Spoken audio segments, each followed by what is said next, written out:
Je ne peux pas parler de Juliette Récamé sans parler de sa meilleure amie, c'est Germaine de Stel, la femme du baron de Stel. Bah, et avec ce que ça comme avantage, oui, c'est un baron, c'est tout. Voilà. Et donc, Germaine de Stel, c'était quand même quelqu'un qui est né fille du banquier Necker, c'est-à-dire une énorme fortune, une des plus importantes fortunes de Paris, à la fin de la Révolution française. Et donc, Germaine de Stel est née en 1817, elle est morte en 1700, non c'est l'inverse, elle est née en 1766, elle est morte en 1817, âgée de 51 ans. Et si vous écoutez le passage avec Juliette Récamé, vous entendez que je parle de la rencontre qu'a fait Juliette Récamé avec son cher amant, Chateaubriand. Ben, justement, ils étaient dans le salon de Germaine de Stel quand justement elle allait mourir, hein, que c'était la fin de sa vie. Et Germaine de Stel, c'est une femme, je sais de la voir, de la cerner, bon, elle était vraiment beaucoup moins jolie que Juliette Récamé, ça c'est sûr et certain. Hein. C'était une femme qui finalement est devenue très très grosse, énormément. Voilà. Elle avait plus de 40 ans, elle était énorme. D'ailleurs, ça se voyait quand elle avait 20 ans, quand elle s'est mariée, c'était inscrit déjà en elle ce qu'elle allait devenir une femme très très forte. Et elle n'était pas grande sportive. C'est vrai qu'elle a fait beaucoup de voyages, que c'est beaucoup déplacé, qu'à l'époque les voyages, c'est pas comme maintenant, c'était beaucoup plus dur. Mais bon, c'est pas quelqu'un qui se remuait beaucoup, c'était quelqu'un qui écrivait, qui passait des heures à écrire, à méditer, à réfléchir. C'était un écrivain qui fut très célèbre à son époque. Elle a une intelligence fulgurante, elle passait son temps à réfléchir, elle a dû étudier Voltaire souvent, elle a médité, réfléchi sur les écrits de Voltaire. C'était une femme, mais elle était grosse, elle était énorme, elle était frileuse.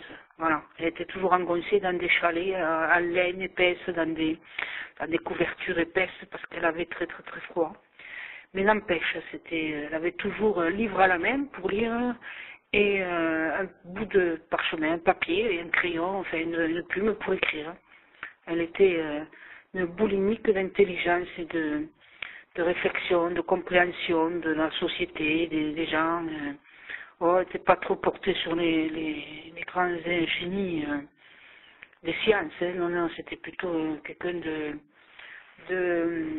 d'intelligence portée sur la littérature, mais surtout sur la question politique. Tout ce qu'elle a écrit était quelque chose qui avait un retentissement énorme, parce que n'oublions pas qu'à l'époque, hein, du temps de Louis XVI, et même après, pratiquement jusqu'au Deuxième Empire, la France était un pays qui rayonnait en Europe, et tout ce qui se passait à Paris était absolument commenté, et réfléchi, calculé, trituré dans tous les sens, dans toute l'Europe et même au-delà. Donc, Germaine Stel fut quelqu'un de connu partout dans l'Europe par ses écrits, par ce qu'elle écrivait. Et c'était tellement rare une femme qui avait des idées, et des idées politiques et des idées avant-garde, que bon, elle avait une intelligence supérieure et donc elle était extrêmement connue. C'était rare et voilà quoi. Mais bon, pour le peu de place qu'on laissait aux femmes, elles n'avaient pas trop de possibilité elles pouvaient discuter, elles pouvaient écrire des choses, mais elles n'avaient aucune chance d'être femme politique. Et c'est ça qui l'a beaucoup perturbée à Germaine de Stel, parce qu'elle trouvait que son intelligence supérieure, son avant-gardisme, ses idées avancées, pouvait être associé avec une autre personne qui fut un génie de son temps et qui, bon, c'est d'ailleurs elle qui avait pressenti qu'il deviendrait quelqu'un d'aussi important et puissamment intelligent et qui allait devenir quelqu'un de très important pour la France et pour la France à l'international. C'est elle qui a poussé, qui a fait de son mieux pour qu'il devienne ce qu'il est devenu. Je vais parler de Napoléon, bien sûr, qui n'était qu'un modeste petit capitaine de je ne sais pas quelle armée quand elle l'a connu, mais elle a tout de suite été fascinée par sa façon d'être, sa force et quelque part son génie pratique. elle qui était aussi très fascinante, mais pas par sa beauté, contrairement à Juliette Récamier qui était vraiment fascinante par sa beauté exceptionnelle. Germaine de Staël était plutôt fascinante par sa force, sa vitalité, sa force, mais plutôt masculine. Ça n'était vraiment pas belle, hein. Elle était des traits pas tellement gracieux, une bouche avec des grosses lèvres. Enfin, elle n'est pas exceptionnellement belle, quoi. Mais bon, c'est vrai, elle avait une puissance d'intelligence qui se reflétait sur son aspect extérieur, donc elle impressionnait. Voilà. Et elle impressionnait tellement que les gens ne savaient même plus quelle était la couleur de ses yeux. On croyait certains croyaient qu'elle avait les yeux noirs, d'autres disaient qu'elle les avait verts. Enfin, voilà. Personne ne savait exactement de quelle couleur étaient ses yeux, parce qu'ils étaient tellement puissamment directs, vous regardez avec une telle violence dans les yeux que vous n'osiez même plus regarder. Vous avez l'impression d'être en face de Dieu et vous n'avez même plus envie vous aviez peur de regarder en face la force qu'il y avait dans ce visage.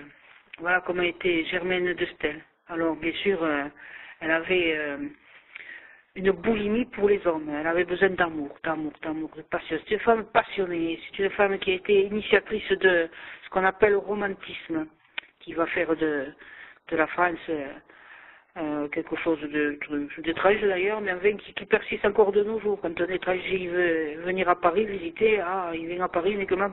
Paris est une ville romantique. Voilà, c'était romantique. Enfin aussi, je ne sais pas trop ceux qui pensent que c'est à quoi amène le romantisme, mais bon voilà. Mais c'est vrai que ce fut une période qu'on appelait romantisme, mais il fallait être romantique, et voilà, dans ses écrits, dans ses idées, dans sa passion, dans son tempérament, dans sa façon de vivre, de se comporter, d'être, il fallait être romantique. Mais bon, quand elle a commencé à exister, comme elle est née en 1766, elle a vécu dans le milieu de Louis XVI, quoi, enfin. Elle a vécu aussi la Révolution. Elle a été aux avant-gardes de la Révolution française.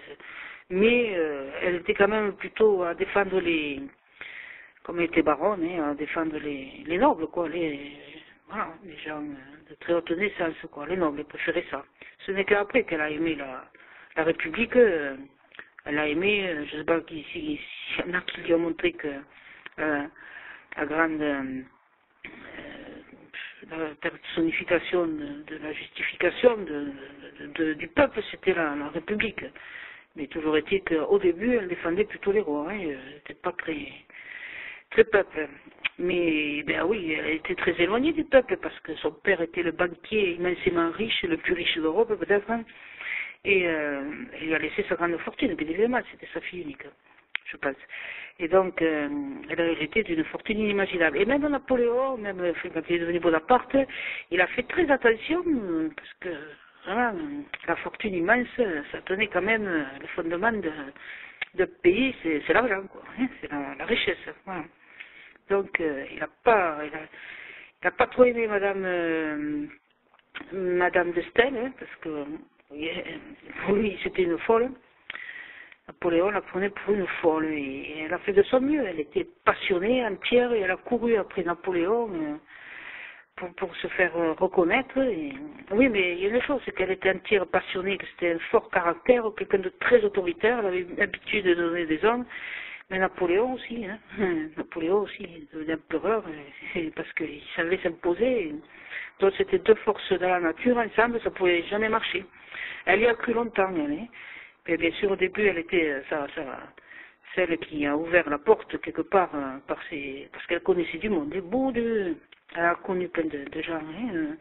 Et puis, surtout de ces nobles-là qui étaient soi-disant pour le roi et la royauté, et qui après, bien évidemment, quand la République a commencé à s'imposer, ils n'étaient plus du tout pour les rois, mais c'était pour la liberté du peuple, quoi, bien évidemment. Et comme Talleyrand, là, qui a su être à la fois conseiller diplomate des rois, et puis après de la République française, quoi. Mais bon. Et donc elle a été pareille, elle a su naviguer, elle a su se faire son trou au milieu de la terreur, de la révolution, voilà. Au début, elle était contre la République, mais après, elle a vraiment bien défendu, et longtemps, quoi.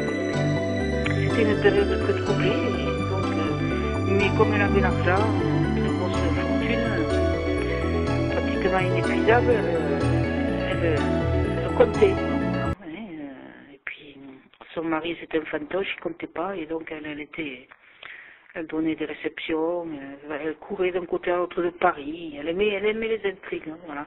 Mais en même temps, c'était pas simplement par bêtise hein, qu'elle aimait les intrigues politiques, parce qu'il y avait une grande intelligence quand même, quelqu'un qui était très avant-gardiste et qui réfléchissait beaucoup. Et bon, alors elle était extrêmement frileuse, elle avait des difficultés respiratoires quand elle était très âgée, enfin âgée non, puisqu'elle est morte à 51 ans. Elle n'arrivait plus à respirer, quoi, voilà. Des problèmes respiratoires importants, elle s'étouffait. Je pense qu'elle est morte de ça, d'un problème pulmonaire, d'une sorte de dégénérescence comme ça, elle ne respirait plus très bien. Et elle a manqué d'oxygène et voilà, son corps entier, son organisme s'était étiolé, comme ça. Mais à l'époque, on ne soignait pas comme maintenant. Alors Germaine de Stel, la baronne, bon, elle a été quand même dans des endroits où beaucoup de gens de l'époque auraient voulu mettre le petit doigt. Mais donc c'était l'amie de Juliette. Alors c'est plutôt sur cet angle-là que je voudrais la mettre, hein, cette femme un peu masculine, un peu grosse, un peu forte, un peu autoritaire et dure, comme elle arrive à s'entendre avec Juliette Récamé. Toutes les deux côte à côte, l'une adoucissait l'autre. Hein. Germaine était autoritaire et elle était radoucie par Juliette, la présence de Juliette, et Juliette était réveillée un petit peu, hein, parce que bon, elle, c'était le romantisme, elle n'avait pas besoin de l'inventer, parce qu'elle était comme ça, c'était elle le romantisme quelque part, Juliette Récamier. Par contre, Germaine, elle avait besoin de... Ah ben j'ai l'impression qu'elle a fumé cette femme, je vois dans la cigarette, enfin pas dans les cigarettes, des elle fumait des gros cigares, quoi. Voilà, ouais. Elle faisait tout, ouais. Même elle, ça lui déplaisait pas, même si on ne le dit pas, de s'habiller, enfin de ne pas mettre des robes, quoi, de rester en pantalon et de marcher dans son château, dans ses maisons, habillée comme un homme, quoi. Voilà. Elle était comme ça, elle devait aimer le cheval, elle devait monter à cheval souvent, et des plaisirs un peu masculins quand même. Hein. Mais bon, jusqu'au moment où elle était tellement grosse qu'elle pouvait plus se remuer, mais bon, après, c'est vrai, elle ne faisait plus grand chose, mais elle a quand même été... Ah oui, et puis un problème, elle avait des problèmes, je crois, de constipation, de digestion, c'est pour ça qu'elle avait ce problème d'être grosse, parce qu'elle assimilait un peu trop, et que son corps ne... Bon, enfin bref, tout ça c'est intime, mais bon...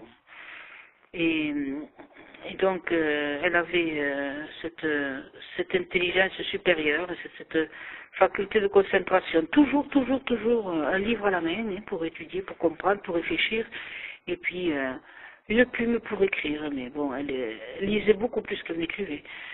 Enfin, à part ses romans, hein, quand elle étudiait par exemple Voltaire, c'était vraiment une femme qui avait une intelligence comme Voltaire, quoi, qui était supérieurement en avance pour son temps, pour les idées avant-gardistes, pour l'évolution des sociétés au niveau politique. Donc Napoléon, Bonaparte ensuite, qui l'a plutôt repoussé et chassé que écouté, parce qu'il se méfiait de sa puissance, sa force. Femme, enfin brutalité, parce que pour lui une femme devait être obéissante et pas comme quelqu'un qui résiste, aurait eu peut-être mieux fait d'avoir des relations avec elle. Il aurait pu apprendre des choses, savoir des choses, comprendre lui il avait la brutalité masculine et elle aurait pu lui apprendre des choses, malgré que ce soit une femme très autoritaire et masculine, elle aurait pu quand même, elle était femme quand même avant tout, puisqu'elle a eu des enfants, et que, avec tous ses amants et tout ça, elle a eu des enfants. Je ne sais pas trop si c'était de son mari, je crois pas, mais bon, elle a eu énormément d'amants. Elle a eu, je crois, il me semble que parmi les amants qu'elle avait, il y a eu un qui s'appelait Benjamin Constant, c'était un écrivain, je ne sais pas trop ce qu'il a écrit celui-là, mais bon, c'est un nom qui est connu, Benjamin Constant. C'est un peu comme Benjamin Franklin, quoi. Il y avait des Benjamin à l'époque. Non, je dis ça parce que j'essaie de sentir ce qu'elle aurait pu faire avec un de ses amants, mais c'est incroyable, on ne peut pas l'avoir avec ses amants.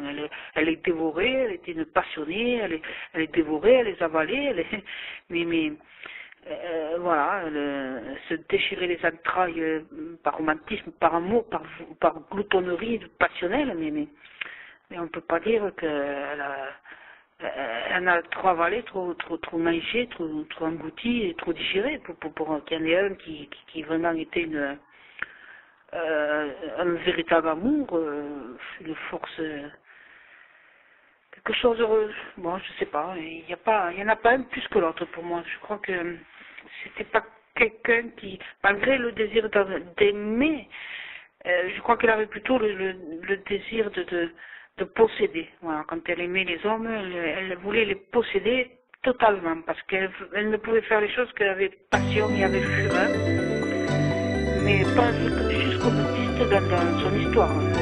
Bon, elle a préfiguré le romantisme, et le romantisme c'était ça, on se suicidait, et le plus souvent on ne pouvait pas, mais bon.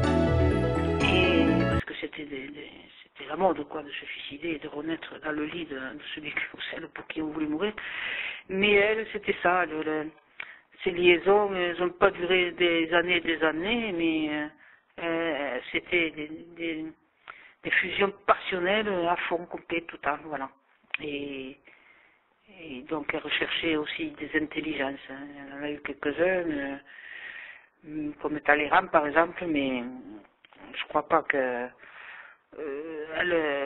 il y a eu pas tellement que ça des hommes à sa hauteur intellectuelle. Ça aurait pu être Napoléon et l'empereur plus tard. Ça aurait pu être, enfin Talleyrand, ça n'a pas duré longtemps, mais voilà, c'est cette force exceptionnelle, cette puissance, cette acuité qu'elle avait, cette vision de la nation, de la société. Et puis bon, elle s'est quand même trompée, puisqu'au début elle défendait les rois, hein, puisqu'elle est née du temps de Louis XVI, juste un peu avant la Révolution. Et après elle est devenue républicaine. Mais elle s'est mise autant à vouloir être républicaine qu'elle a mis de passion à être justement royaliste, quoi. Ensuite, il ne pouvait y avoir que l'indépendance du peuple dans la République. Alors, ça ne pouvait être que ça. Donc, quand elle suivait une idée ou un chemin, il y allait à fond jusqu'au bout, avec une force incroyable, de puissance, un magnétisme, mais pas un magnétisme de séduction comme Juliette Récamier. Non, mais c'est pas étonnant qu'elles se sont entendues quand même, hein, pendant longtemps. Ils étaient une intelligence inimaginable comme Germaine de Stel, et puis une beauté qui n'allait pas sans finesse quand même. Elle n'était pas bête, Juliette Récamier. Elle avait beaucoup de finesse, elle avait des jeux de l'esprit aussi. Le romantisme, la littérature, mais elle, c'était pas aussi inacuité, aussi invraisemblable comme avait Germaine de Stel pour les idées politiques, pour l'élan d'un peuple, pour une force comme ça. Elle aussi, elle avait quand même cette faculté aussi d'embraser en même temps la nation France et les autres, l'Europe, parce que pour elle, la France et l'Europe, elle était suisse, il ne faut pas oublier qu'elle était, elle vivait en France, mais elle ne venait pas de France, c'était une Suisse, enfin, était en France, mais son père était suisse et protestant. Et protestant, il n'y en a pas eu beaucoup, hein. Il a fallu attendre un moment pour qu'il revienne un peu après en France, après avoir été massacré là par la fameuse nuit des massacres là. Et ça ne me revient pas le nom maintenant, mais bon. Et donc, Germaine de Stel, voilà, c'était quelqu'un d'extrêmement puissant, extrêmement intelligent, voilà, une force intellectuelle et politique, hein, l'intuition, l'intelligence de la politique, du venir des peuples, de la force d'une nation. C'était quelqu'un d'exceptionnel, et elle est morte à 51 ans, elle est morte de problèmes respiratoires, j'ai l'impression. Elle n'arrivait plus à respirer, elle manquait d'oxygène puisqu'elle avait une insuffisance respiratoire. Et les dernières années de sa vie, entre ses 40 et 51 ans, elle les a passées avec des problèmes importants de santé. Mais oui, on ne peut pas dire que ça a influencé ses écrits. Simplement, c'était comme ça à l'époque, on ne se soignait pas comme maintenant. Et donc, elle arrivait à surmonter ces problèmes importants de santé pour continuer à avoir son intuition et sa force, sa vivacité intellectuelle. Voilà. Elle a été très célèbre, très connue dans toutes les cours européennes, contrairement à ce que l'on pourrait croire. Hein. Mais c'est vrai qu'elle a tellement écrit, qu'elle a tellement édité, puisqu'elle pouvait se le payer, que finalement, elle n'a pas laissé un grand souvenir littéraire, hein, mais elle a laissé un souvenir pour les historiens surtout, et parce qu'elle était la grande amie de Juliette Récamier.